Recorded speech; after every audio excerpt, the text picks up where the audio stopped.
Hello, this is HT Wingnut, and I thought I would give you a brief rundown of the new Sager NP7338 laptop based on the Clevo W230SS. What you see here, though, is the last year's model W230ST or the Sager NP7330. The chassis are pretty much identical, keyboard, everything else about it. The internal components, as far as the heat sink and layout of the components that you can add, are identical. So I've had this one here for about a year. I just got this W230SS in the last few weeks. The difference is this has the i7-4800MQ CPU and the GTX 765M GPU. This one has the i7-4810MQ and the GTX 860M GPU. But I decided to let you know that just to show you a product that's been used for about a year. It's held up really well.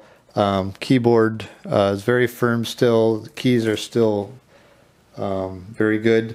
The one thing that you notice is on the W230ST that where my palm sits right here resulted in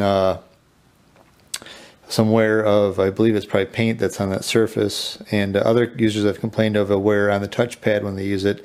I 95% of the time use a mouse, so when I use a mouse, obviously I'm not using this area, so that's not worn at all.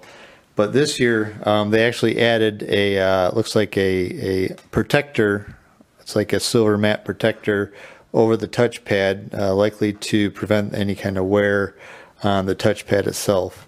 I think it's mostly cosmetic, so it's not that big of a deal, but nonetheless it's good to see that at least they addressed one minor issue there. Otherwise, I will give you a brief look at the laptop itself.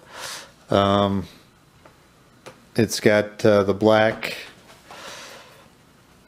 surface with the some facet corners here on the edge. It's got the Sager logo.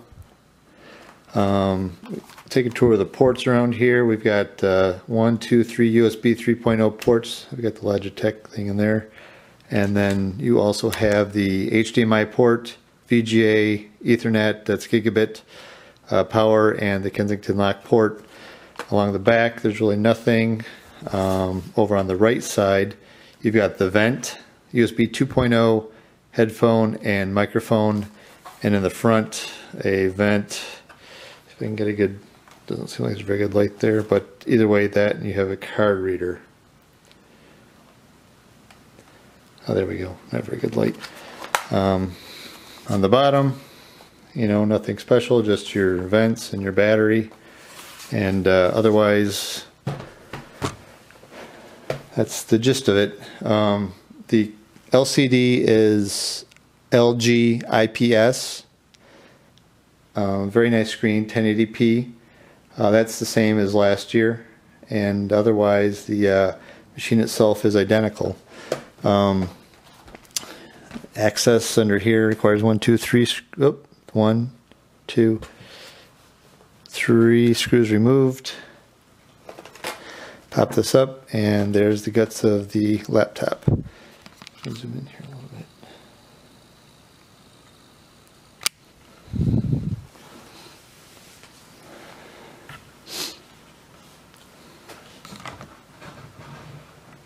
And basically your CPU and your GPU share heatsink. They have their own heat pipes, but they join here for cooling with a common fan as well. It has room for two mSATA ports for mSATA SSD, your Wi-Fi card, 2 RAM slots. This one has 2x8 gig for 16 gigs total, and a 2.5-inch drive bay for 7mm or 9.5mm SSD or hard drive. It has the these foam pads that you can add in there if you have a thinner SSD or hard drive to fill up the gap.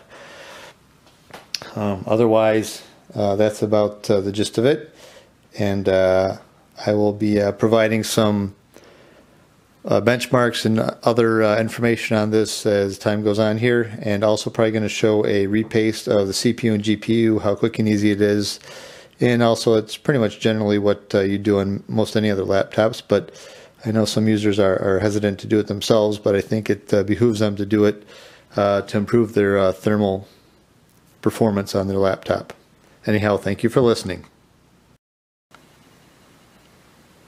Oh yeah, one more thing. I thought I'd mention that the W230SS compared to the W230ST actually has about a 6-hour battery life compared to about about 5.5 hour battery life compared to about a 3.5 hour battery life for the W230ST. So the three improvements are really, actually two big improvements are the GPU, the GTX 860M, as well as over the 765M from last year, and the battery life is significantly better.